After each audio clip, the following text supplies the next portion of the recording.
পরিবার কালে এই ওসিয়ত করে সকল ওয়ারিস গণে, যেদিন মৃত্যু ঘটিবে আমার, যেদিন মৃত্যু ঘটিবে আমার, নিয়ে যাবে কবরেতে ঘোর অন্ধকার।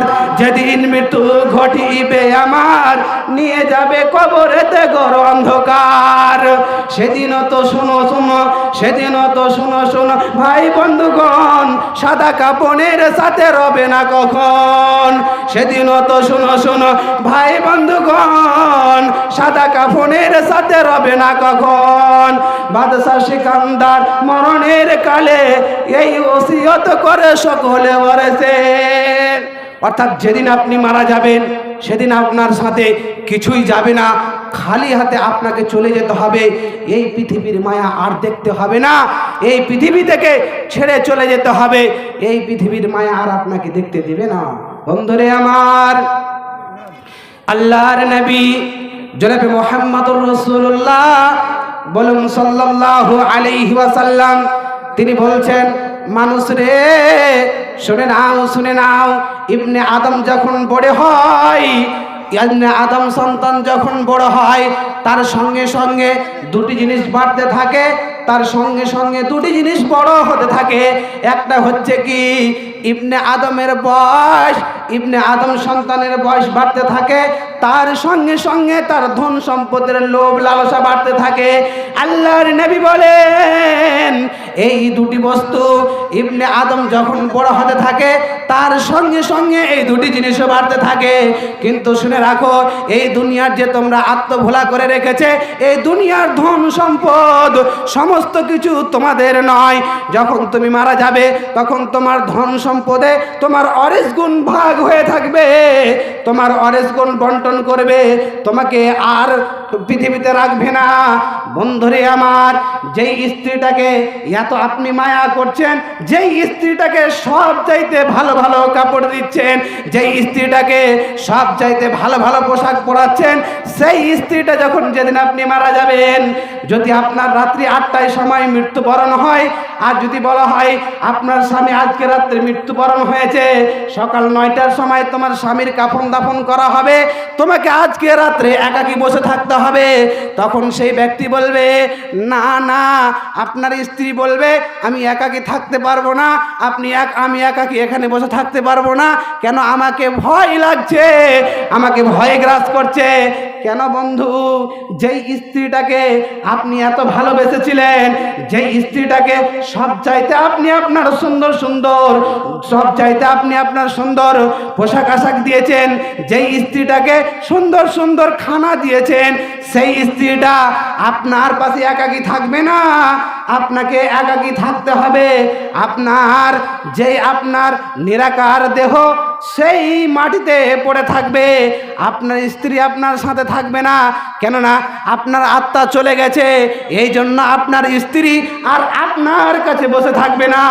আপনার আত্মা ছিল, ওই জন্য আপনার স্ত্রী ছিল, এখন আপনার আত্মা বেঁচে নেই, ওই জন্য আপনার স্ত্রী নেই। আপনাকে গ্রামের লোক আর আপনার নাম ধরে ডাকবে না, আপনাকে একটা সুন্দর নাম দিবে, সেই নামটার নাম হবে লাশ, সেই নামটার নাম হবে লাশ। আপনার নাম আব্দুর রহমান থাকবে না, আব্দুল গাফফার থাকবে না, আব্দুল জলিল থাকবে না, আপনাকে সুন্দর একটা নাম দেবে, সেই নামটার নাম হবে লাশ। তাই কবি বলছেন, আমি যখন মানুষ ছিলাম আমার একটা নাম ছিল, আমি যখন মানুষ ছিলাম আমার একটা নাম ছিল, সবার মতো গায়ে আমার রক্ত পানি ঘাম ছিল, সবার মতো গায়ে আমার রক্ত পানি ঘাম ছিল। এখন আমায় সবাই বলে মরা একটি লাশ, জলদি করে কর্ণা দাফন নইলে সর্বনাশ। আপনাকে পৃথিবীর বুকে আর থাকতে দেবে না, আপনাকে কবরের জীবনে চলে যেতে হবে, আপনার বয়স শেষ। আজকে মুসলিম সমাজ, আমাদের সমাজে দেখা যায় যেই সমস্ত বৃদ্ধ রয়েছে, দেখবেন আমাদের সমাজে যারা লাঠি নিয়ে চলে, এক শ্রেণীর যুবক রয়েছে, তাদেরকে হাসি ঠাট্টা করে, মজাক করে। কেন? তার বয়স আর নেই, তার মৃত্যুর সংখ্যা ঘনিয়ে চলে এসেছে, এই জন্য তাকে মজাক করে, ছলে কৌশলে কিছু কথা বলে, এই জন্য বৃদ্ধকে দেখে মজাক করে। কিন্তু যুবক তুমি যেই বৃদ্ধকে দেখে মজাক করছো, এটাই তোমার একদিন তুমি বৃদ্ধকাল পাবে। তার জন্য কি কবি কি বলছেন শুনুন। এক অতি জ্ঞানী বৃদ্ধ পথের ভিতরে যাইতেছিলেন নত শিরে ধীরে ধীরে। এক অতি জ্ঞানী বৃদ্ধ পথের ভিতরে যাইতেছিলেন নত শিরে ধীরে ধীরে। ঝুঁকিয়া কোমর ছিল মাথাটি হেলিতে, ঝুঁকিয়া কোমর ছিল মাথাটি হেলিতে, যেন বিদ্যা যাই কিছু খুঁজিতে খুঁজিতে। ঝুঁকিয়া কোমর ছিল মাথাটি হেলিতে, ঝুঁকিয়া কোমর ছিল মাথাটি হেলিতে, যেন বিদ্যা যাই কিছু খুঁজিতে খুঁজিতে। নবন যুবক এক দেখিতে পাইয়া বলিতে লাগিল বৃদ্ধ রহস্য করিয়া। বুড়া যখন লাঠি ধরে ধরে চলছে, তখন যুবক তাকে রহস্যর ছলে প্রশ্ন করছে যে, হে বৃদ্ধ, তুমি কি খুঁজছো এরকম কোঁকড়া হয়ে, লাঠি ধরে কি খুঁজতে আছো? তখন সেই সুন্দর করে বৃদ্ধ কি উত্তর দিচ্ছে শুনুন। নবীন যুবক এক দেখিতে পাইয়া বলিতে লাগিল বৃদ্ধ রহস্য করিয়া, হে বিদ্যা কি হারাইয়াছ তুমি এ পথেতে, হে বিদ্যা কি হারাইয়াছ তুমি এ পথেতে। চলিতেছ ধীরে ধীরে খুঁজিতে খুঁজিতে, চলিতেছ ধীরে ধীরে খুঁজিতে খুঁজিতে। ঝুঁকি বুঝিয়া রহস্য বিধা ব্যথিত অন্তরে, ডাকিয়া নিকটে সেই নব যুবকরে। বলিলেন অতিশয় আক্ষেপ করিয়া, হারায়ে যৌবন ধ্যানে ফিরেছি খুঁজিয়া।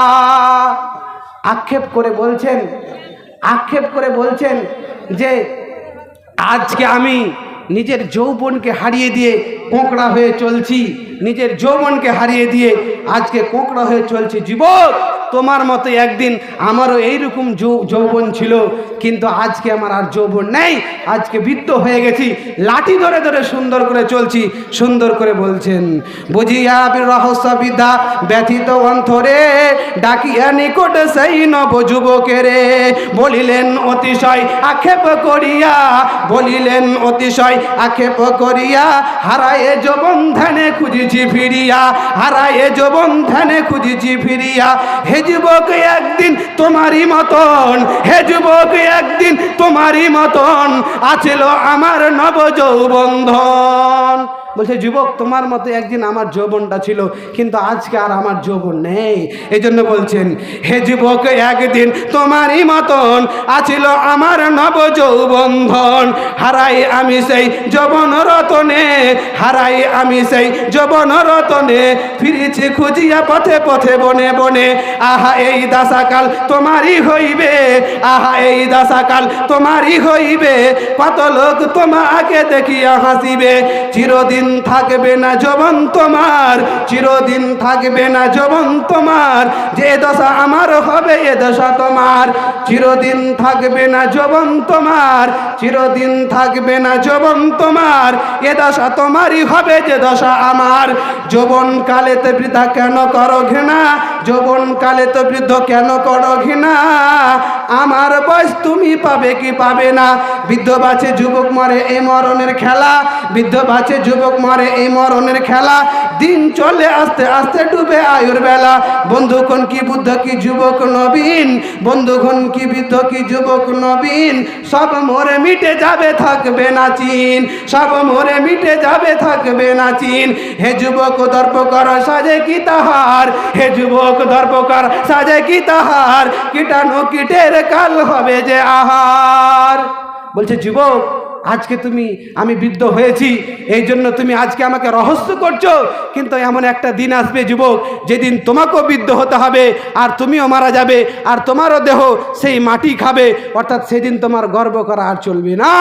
বন্ধু, এই পৃথিবীর মায়া আমাকে আপনাকে সবাইকে ছেড়ে চলে যেতে হবে, আর এই চলে যাওয়ার পর আমাকে আপনাকে যে একটা নতুন জীবনে পা দিতে হবে, সেই জীবনটার নাম হচ্ছে আলামে বারজাক, যেটা হচ্ছে কবরের জীবন।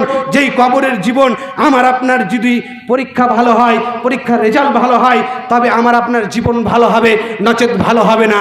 সেই রেজাল্টটা কি? যেদিন আমাকে আপনাকে কবরে শোয়াবে, যেদিন আমাকে আপনাকে কবরে শোয়াবে, সেই দিন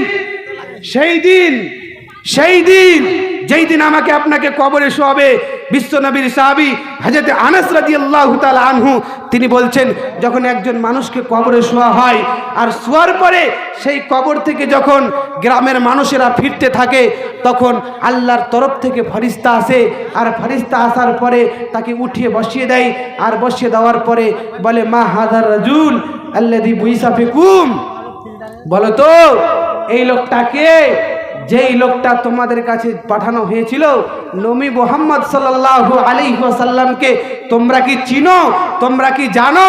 তখন সেই ব্যক্তি বলবে যে যদি মুমিন হয়, বিশ্বনবী বলছেন ফাআম্মাল মুমিন, সেই ব্যক্তি যদি মুমিন হয় ফায়াকুল, সেই ব্যক্তি বলবে আশহাদু আল্লাহ, আমি সাক্ষ্য দিচ্ছি আন্নাহু আব্দুল্লাহ ওয়া রাসূলুহু, এটি হচ্ছে আল্লাহর বান্দা এবং আল্লাহর রাসূল। তখন ফেরেশতা বলবে উনজুর ইলা মাকআদিকা, দেখো দেখো তোমার স্থান আল্লাহ রাব্বুল আলামিন কেমন করেছিলেন, কিন্তু কাদ আবদালাকাল্লাহু বিহি মাকাদাম মিনাল জান্নাহ, আল্লাহ রাব্বুল আলামিন তোমার স্থানকে জান্নাতের বিনিময়ে বদলে দিয়েছেন। বিশ্বনবী বলছেন সেই ব্যক্তি যখন সেই জায়গাটা দেখবে ফায়ুরাহুমা জামিয়া, সঙ্গে সঙ্গে সেই ব্যক্তি হাসবে, হাসতে থাকবে আর বলবে আহারে আমার কি সুন্দর জায়গা জান্নাত, যেই জায়গায় আমাকে সুখময় থাকতে হবে, সুন্দর থাকতে হবে, এই জায়গায় আমাকে থাকতে হবে।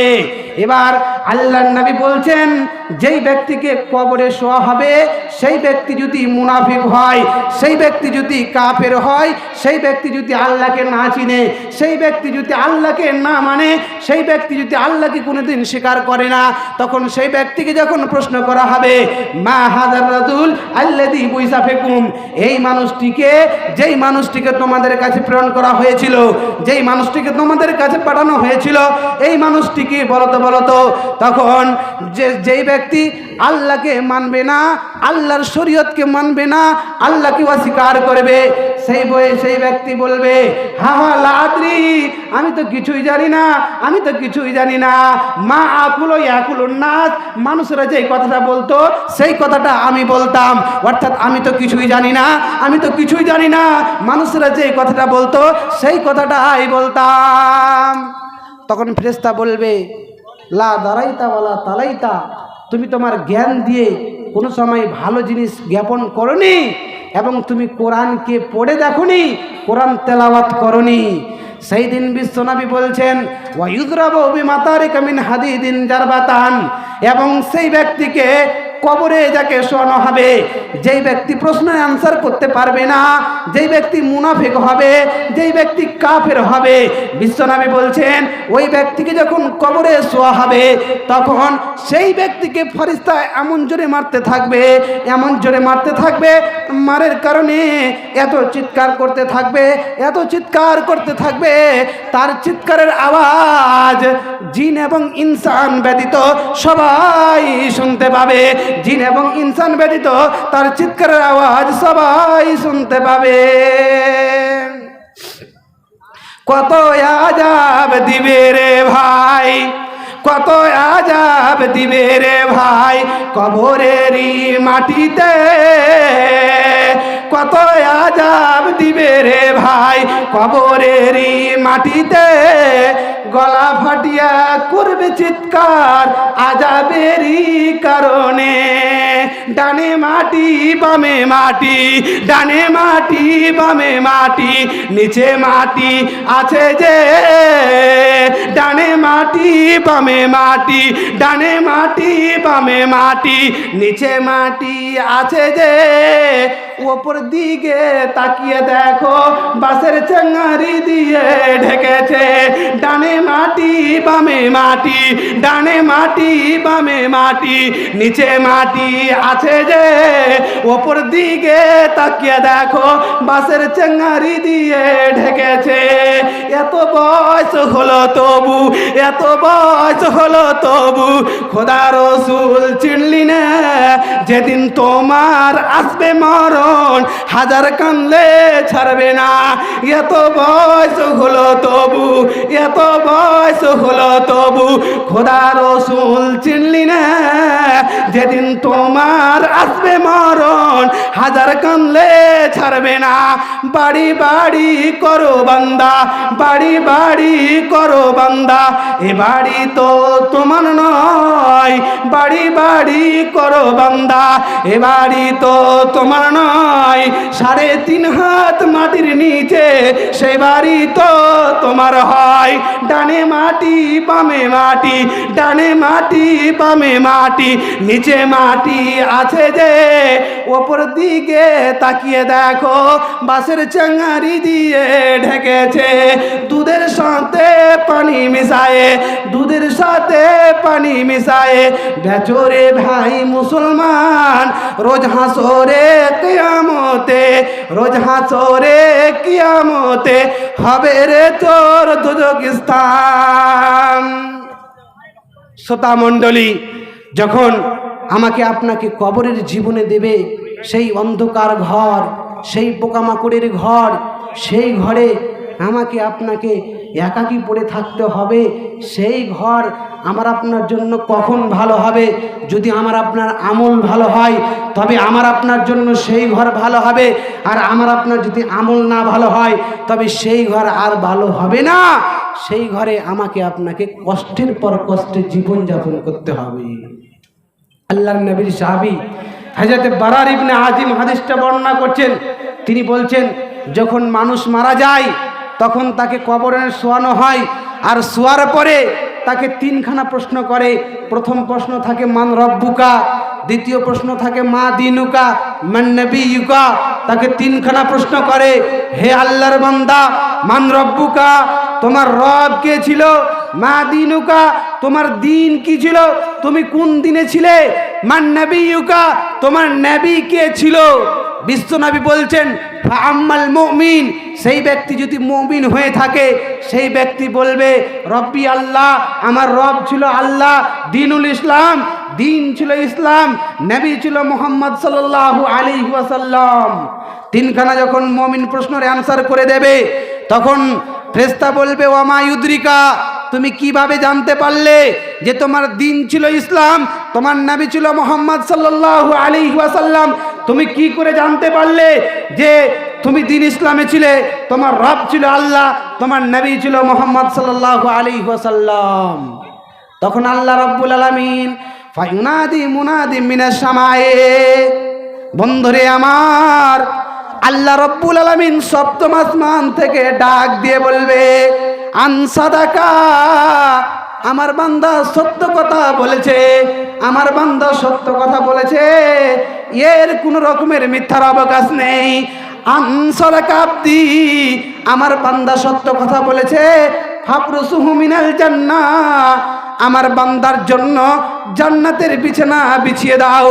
ওয়ালবিসুহু মিনাল জান্নাহ, আমার বান্দার জন্য জান্নাতের একটা বিছানা বিছিয়ে দাও। ওয়ালবিসুহু মিনাল জান্নাহ, আমার বান্দার জন্য জান্নাতের পোশাক পরিয়ে দাও, একে জান্নাতের পোশাক পরিয়ে দাও, যাতে করে এর জন্য জান্নাতের একটা খিড়কি খুলে দাও, দরজা খুলে দাও, যাতে করে কিয়ামত পর্যন্ত এর কবরে জান্নাতের হাওয়া আসতে থাকে। কিন্তু বন্ধুরে আমার, ভাইরে আমার, বিশ্বনবী দুর্ভাগ্যবশত বলছে, যেই ব্যক্তিকে কবরে শোয়া হবে সেই ব্যক্তি যদি কাফের হয়, সেই ব্যক্তি যদি মুনাফিক হয়, সেই ব্যক্তি যদি আল্লাহকে না মানে, সেই ব্যক্তি যদি মহান স্রষ্টা রব্বুল আলামিনকে বিশ্বাস না করে, তাকে যখন প্রশ্ন করবে মান রব্বুকা, তোমার রব কে ছিল? মান নবিয়ুকা, তোমার নবী কে ছিল? এবং তুমি কোন দিনে ছিলে বলতো বলতো বান্দা? তখন সেই ব্যক্তি বলবে, যেই ব্যক্তি মুনাফিক হবে, যেই ব্যক্তি আল্লাহকে স্বীকার করেনি, যেই ব্যক্তি পৃথিবীতে 5 ওয়াক্ত সালাত আদায় করেনি, যেই ব্যক্তি আল্লাহকে বুড়ো আঙুল দেখিয়ে চলেছে, সেই ব্যক্তি বলবে হাহাল আদরি, আমি তো কিছুই জানি না, আমি তো কিছুই জানি না। মা আকুলো ইয়াকুলুন নাস, আমি তো সেই কথাগুলি বলতাম যেই কথাগুলি মানুষেরা বলতো, আমি তো সেই কথাগুলি বলতাম যেই কথাগুলি মানুষেরা বলতো। তখন আল্লাহ রাব্বুল আলামিন সপ্তম আসমান থেকে ডাক দিয়ে বলবেন কাযাবা, এই ব্যক্তি মিথ্যা কথা বলছে, এই ব্যক্তি চশমখোর, এই ব্যক্তি মিথ্যা কথা বলছে। ফাফরিসুহু মিনান নার, এর কবরে জাহান্নামের বিছানা বিছিয়ে দাও। ওয়ালবিসুহু মিনান নার, এর কবরে জাহান্নামের পোশাক পরিয়ে দাও। ওয়াফতাহু লাহু বাবান ইলান নার, এর কবরে একটা জাহান্নামের দরজা খুলে দাও, যাতে করে কিয়ামত পর্যন্ত এর কবরে জাহান্নামের কি আসতে থাকে, জাহান্নামের, যাতে করে কিয়ামত পর্যন্ত জাহান্নামের আযাব এর কবরে আসতে থাকে, এটা ব্যবস্থা করে দাও। সুতরাং তাই নয়, বিশ্বনবী আমার বলছেন ওয়া ইউযাইয়িকু আলাইহি কাবরাহু, নবী বলছেন তার জান্নাতের জাহান্নামের বিছানা বিছিয়ে ছেড়ে দেওয়া হয় না, তার কবরের ভিতরে এমনভাবে কবরকে সংকীর্ণ করে দেওয়া হয়, এত সংকীর্ণ কবরকে করে দেওয়া হয়, বিশ্বনবী বলছেন হাত্তা তাকতালিফা আযলাউহু, তার কবরকে চাপতে চাপতে চাপতে চাপতে, তার কবরকে চাপতে চাপতে চাপতে চাপতে তার একদিকের হাড় অন্যদিকে পৌঁছে দেয়। বন্ধুরে আমার, বিশ্বনবী বলছেন সুতরাং তাই নয়, তার কবরের ভিতরে একটা ফেরেশতা মুকাররার করে দেওয়া হয়, যেই ফেরেশতা হবে অন্ধ এবং বধির। বিশ্বনবী বলছেন সেই ফেরেশতার হাতে একটা থাকে হাতুড়ি, সেই হাতুড়িটা কেমন রে, লাউ জুরিবা বিহা জাবানুন লা সারা তুরাবান, সেই হাতুড়ির বাড়ি যদি একটা পাহাড়ের উপরে দেওয়া হয়, সেই হাতুড়িকে যদি একটা পাহাড়ের উপরে দেওয়া হয়, বিশ্বনবী বলছেন লা সারা তুরাবান, পাহাড়টা সঙ্গে সঙ্গে মাটি হয়ে যাবে, পাহাড়টা ধুলাই মিশ্রিত হয়ে যাবে।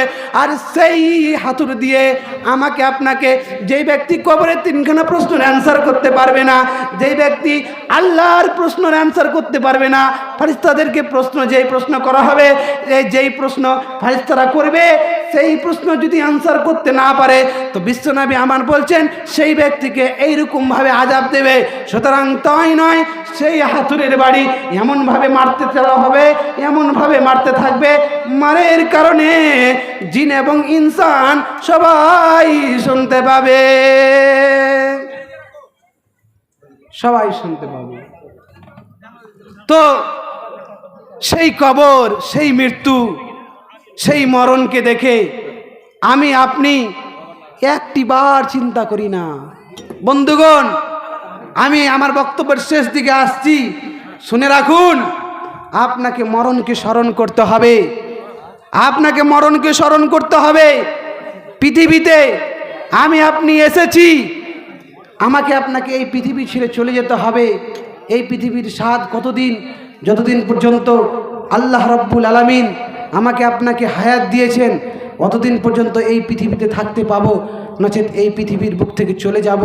এই পৃথিবী যেতে চরম সুন্দর পৃথিবী, মায়ার পৃথিবী ছেড়ে চলে যেতে হবে, অর্থাৎ এই পৃথিবী শেষ হয়ে যেতে হবে। তাই আমি এখান থেকে আমি আমার বক্তব্য শেষ করলাম। আল্লাহ রাব্বুল আলামিনের কাছে এটাই দোয়া করি, যাতে করে আল্লাহ রাব্বুল আলামিন আমাদেরকে মৃত্যুকে বেশি বেশি স্মরণ করার তৌফিক দান করেন। সকলেই বলে আল্লাহুম্মা আমিন, আল্লাহুম্মা আমিন। আসসালামু আলাইকুম ওয়া রাহমাতুল্লাহি ওয়া বারাকাতুহু।